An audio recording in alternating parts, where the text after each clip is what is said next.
올해 정년 연장이 경제사회 최대 화두로 떠오를 전망입니다. 대통령 소속 사회적 대화기구인 경제사회노동위원회는 당초 올해 1분기까지 합의안을 내놓을 계획이었지만 지난달 비상계엄 사태로 논의가 중단됐는데요. 최근 경영계가 정년 연장에 대한 해외 사례를 잇따라 발표하는 등 조만간 논의가 재개될 것으로 보입니다.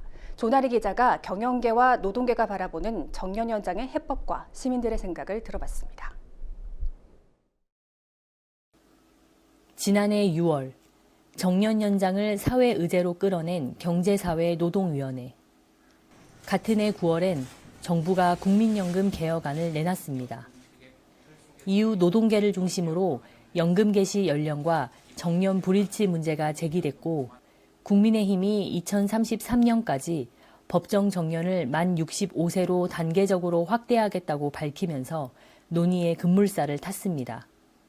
필요성은 모두가 공감하지만 방법과 시기를 두고 경영계와 노동계의 입장은 팽팽합니다. 근데 지금의 고율의 인건비인 연공급 임금 체계가 계속 유지되는 한 지금의 문제를 해결하기 없다. 우선은 청년이든 고령 인력이든 계속 근로를 하고 고용기간을 늘리기 위해서는 지금의 임금 체계에 대한 개편이 먼저 선행돼야 된다.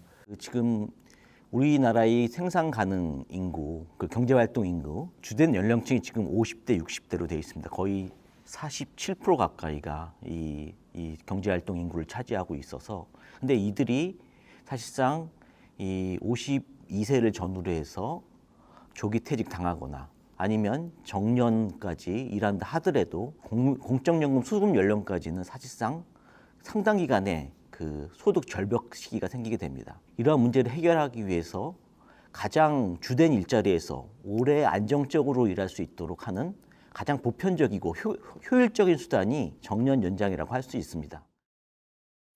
경영계와 노동계의 입장차가 가장 큰 부분은 정년 연장에 따른 청년 고용 감소 문제입니다. 경영계는 인건비 증가에 따라 청년 취업난이 더욱 심화될 것이라 주장하는 반면 노동계는 취업난 문제는 신규 채용을 꺼리는 국내 기업 문화가 원인이라고 지적합니다.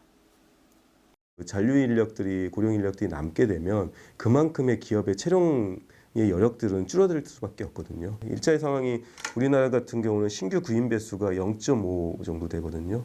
그거는 사실상 한 개의 일자리에 두고 2명의 구직자가 지금 싸우고 있는 상황이다. 많은 연구 자료에서 일부 대기업이나 공기업을 제외하고는 사실 정년 연장이 청년 취업에 미치는 영향이 거의 없다라고 많은 연구소가 밝히고 있고요. 청년 고용률을 높이고자 노사가 모두 노력하는 방식으로 가야 되는 것이지 연공급 체계를 바꿔서 청년 고용을 늘릴 수 있다라는 접근은 좀 잘못됐다고 봅니다.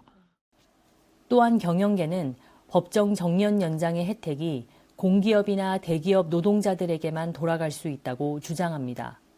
즉 노동시장의 양극화만 심화될 것이란 설명입니다. 평생 직장이라는 개념이 없어지고 평생 직업이라는 개념으로 지금 몇십 년간을 지내왔던 상황입니다. 근데 지금의 정년 연장이라는 워딩 자체는 현재 다니는 직장이 평생 직장이라는 개념 하에 이루어지는 방식이거든요. 평생 직장이 보장된다는 것은 강력한 노조와 그리고 충분한 여력을 가지고 있는 대기업들 아니면 안정적인 공기업 이런 부분에서만 보장이 되고 혜택이 집중될 수밖에 없습니다. 반면 노동계는 경영계가 정년 연장의 방편으로 제시하고 있는 재고용 방식이 오히려 노동시장의 양극화를 가져올 것이라 반박합니다.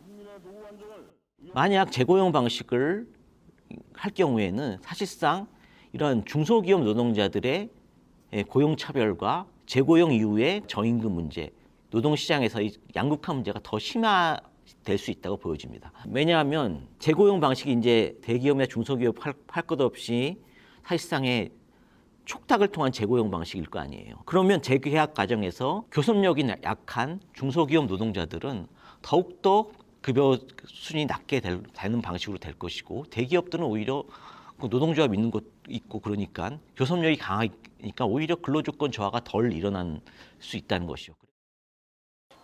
시민들의 생각은 어떨까? 퇴직자부터 취업 전 청년까지 각각 상황이 다른 시민들의 목소리를 들어봤습니다. 청년들도 또 취업도 해야 되고 또 노인 인구가 많으니까 연장도 해야 되고 그게 노인 연장 해주는 거는 금액을 조금 하단계로 내리면서 하고 취업 좀 청년 취업도 또 늘리는 방향으로도 하고 그래야지. 지금 젊은 세대들은 일단 그 인구수가 감소하고 있는 추세고 또 연령대가 높으신 분들 그러니까 지금 기존 기준으로 정년퇴직이 얼마 안 남으신 분들은 그 국민연금 수령 시기까지 소득 공백이 발생하는데 다 같이 공존하려면 이걸 완충할 수 있도록 퇴직 임박한 분들은 그 급여를 조금씩 낮추면서 단계적으로 이렇게 조정하면서 정년을 조금 연장하고 취업난과 관련해서도 정년 연장 문제와는 별개로 봐야 한다는 목소리가 많았습니다. 특히 청년들도 정년 연장을 세대 갈등이 아닌 인구 감소 문제로 인식하는 경향을 보였습니다. 청년 취업이 좀 위축되겠지만 충돌되지 않는 부분도 있을 거라고 생각하니까 한번 잘 좀 찾아보면 정답도 찾을 수 있을 것 같은데. 지금까지 저희가 유지해오던 노동 인구수가 있는데 점점 고령화가 되면서 노동 연령을 벗어나는 사람들이 많아지잖아요. 근데 그에 반해서 노동 연령으로 진입하는 사람 수는 적어지고 그래서 원래 유지해오던 노동 인구수를 계속 가져가야 이게 좀 사회가 흔들리지 않을 거라고 생각해서 저는 정년을 늘리는 게 좋은 방법 같다고 생각해요. 경영계는 지난해 11월 국민의힘 격차해소 특별위원회가 발표한 2033년까지 법정 정년 연장 만 65세 확대 방침에 대해서도 대비할 시간이 부족하다고 토로합니다. 올해부터 시작한다 해도 8년인데 일본의 경우 매우 긴 시간 단계적으로 준비를 해왔다는 겁니다. 일본 같은 경우는 이미 풍족한 일자리를 가지고 있는 상황에서 정년이 연장됐던 거고요. 그리고 이 정년 연장에 있어서도 장기간에 걸쳐서 했습니다. 맨 처음에 노력을 했고 그 다음에 선별적 정년 연장을 했고 그 후에 이제 의무적 전원, 희망자중 전원을 하는 방식으로 했기 때문에 장기간에 걸쳐가지고 부작용을 최소화하면서 진행됐고 시민들 역시 충분한 시간을 두고 진행해야 한다는 입장과 지금도 늦었다는 입장으로 갈렸습니다. 실제로 지난해 말 한국은 65세 이상이 차지하는 비율이 20%를 넘으며 초고령 사회에 진입했습니다. 2017년 고령 사회에 진입한 지 7년 만입니다. 비용 관점에서는 그 경영계에서 주장하는 부분도 타당한 부분이 있다고 하겠지만 지금 이제 그 많은 분들이 8년까지 그렇게 버티기에는 사실 좀 너무 긴 감이 있고요. 얼른 일단 그 제도 변경을 도입을 해서 조금씩 정착을 해나가야 된다고 생각을 합니다. 학계에서는 정년 연장과 청년 취업난은 정책 문제로 접근해야 한다고 설명합니다. 공공부문에는 총액 인건비제 때문에 딱 인건비를 묶어놓으니까 연장을 하면 신규 인력을 못 뽑게 되면 그렇게 되죠. 근데 그거는 두 자리가 충돌이 발생해서가 아니라 정책적인 요소에 의해서 제약이 주어졌기 때문에 발생하는 충돌이 되는 거잖아요. 대기업도 인건비를 일정 수준에서 묶으려고 하면 그런 문제가 발생하는 거죠. 그걸 안 만들어지도록 정책적, 제도적으로 설계하는 게 중요한 것이죠. 그러니까 기업의 인건비를 묶는다라는 것을 제약 조건으로 나타나지 않도록 만들어야 되는 거죠. 이를 위해 정부와 지자체가 기업에 지원을 하는 등 일정 부분 비용을 부담할 수도 있다는 설명입니다. 정년 연장에 따른 부담을 정부나 국가가 부담해야 될 부분인데 지원을 어느 정도는 할 수 있다라고 볼 수 있죠. 고령사회 문제를 단순히 평생직장 개념으로만 접근해선 안 된다는 지적도 나옵니다.